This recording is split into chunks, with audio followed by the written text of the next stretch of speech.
भारत सरकार की राज्य स्तरीय दिशा समिति के सदस्य देवेश तिवारी आज धनबाद पहुंचे। सर्किट हाउस में स्थानीय कार्यकर्ताओं एवं सामाजिक प्रतिनिधियों ने उनका भव्य स्वागत किया। देवेश तिवारी ने केंद्र सरकार की विभिन्न योजनाओं और उपलब्धियों पर प्रकाश डाला। देवेश तिवारी ने कहा कि पिछले 12 वर्षों में देश ने विकास, सुशासन, डिजिटल तकनीक, आधारभूत संरचना, सामाजिक कल्याण और जनजातीय विकास के क्षेत्र में उल्लेखनीय प्रगति की है। उन्होंने कहा कि केंद्र सरकार की योजनाओं का उद्देश्य समाज के अंतिम व्यक्ति तक विकास का लाभ पहुंचाना रहा है। उन्होंने प्रधानमंत्री जनधन योजना, आयुष्मान भारत, प्रधानमंत्री आवास योजना, उज्ज्वला योजना, स्वच्छ भारत मिशन और प्रधानमंत्री किसान सम्मान निधि योजना का उल्लेख करते हुए कहा कि इन योजनाओं से करोड़ों लोगों को लाभ मिला है। उन्होंने कहा कि इन पहलों ने गरीबों, किसानों, महिलाओं और वंचित वर्गों के जीवन स्तर में सुधार लाने का काम किया है।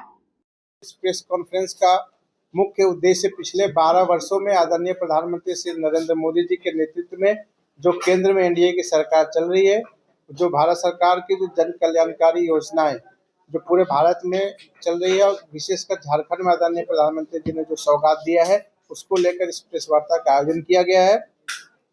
जैसा कि आप सबको पता है, माननीय प्रधानमंत्री श्री नरेंद्र मोदी जी के नेतृत्व में पिछले 12 वर्षों में भारत सरकार ने सभी वर्गों को साथ लेकर के, युवा हो, चाहे किसान हो, चाहे महिला हो, सभी वर्गों का सर्वांगीण विकास करते हुए एक ऐसा सशक्त भारत, एक विकसित भारत 2047 का लक्ष्य को देखते हुए जो सर्वांगीण विकास किया है, उन सभी विषयों पे और उनके जो सरकार के जो प्रमुख कार्य है, जो कुछ प्रमुख उपलब्धियां हैं, उन सभी प्रमुख उपलब्धियां मैं आपके माध्यम से पूरे धनबाद की जनता को बताना चाहता हूं।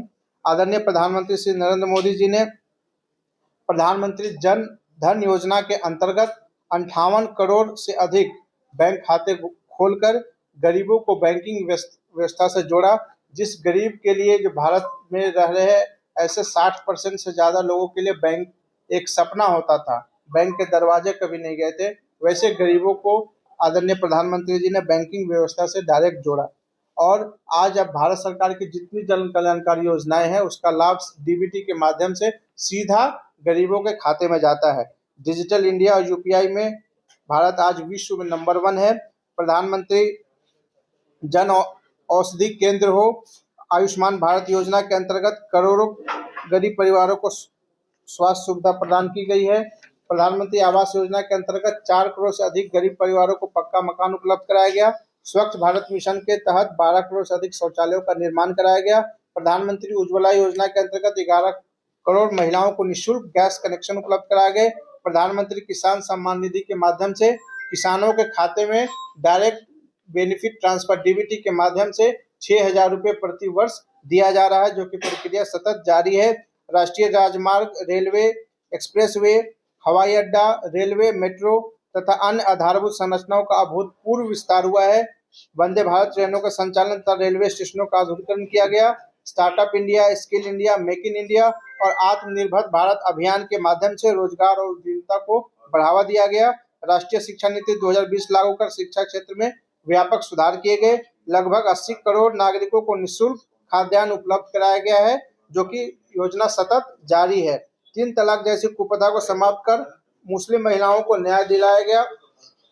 नारी शक्ति वंदन अधिनियम पारित कर महिलाओं को राजनीतिक प्रतिनिधित्व की दिशा में ऐतिहासिक कदम उठाया गया है।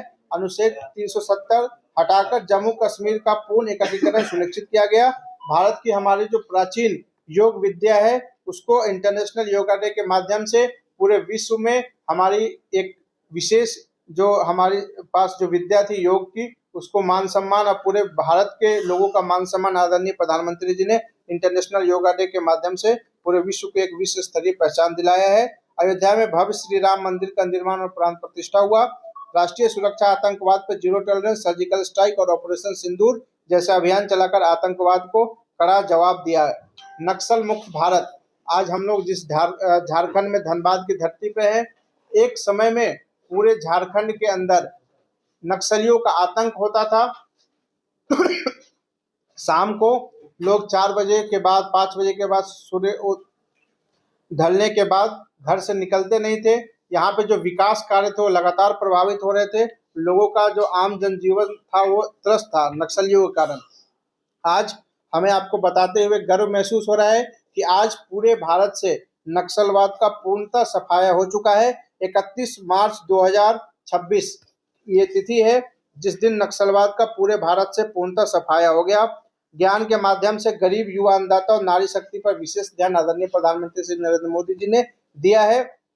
झारखंड में जो कुछ विशेष कार्य हुए हैं उसमें से देवघर में एम्स की स्थापना हुआ, जिसका विश्व स्तरीय स्वास्थ्य सुविधा यहाँ के झारखंड के लोगों को प्रदान की गई, जिसका लाभ झारखंड के लोग ही नहीं अपितु बिहार के और बंगाल के लोग उठा रहे हैं और प्रतिदिन हजारों की संख्या में मरीज अपना इलाज एम्स देवघर में करा रहे हैं।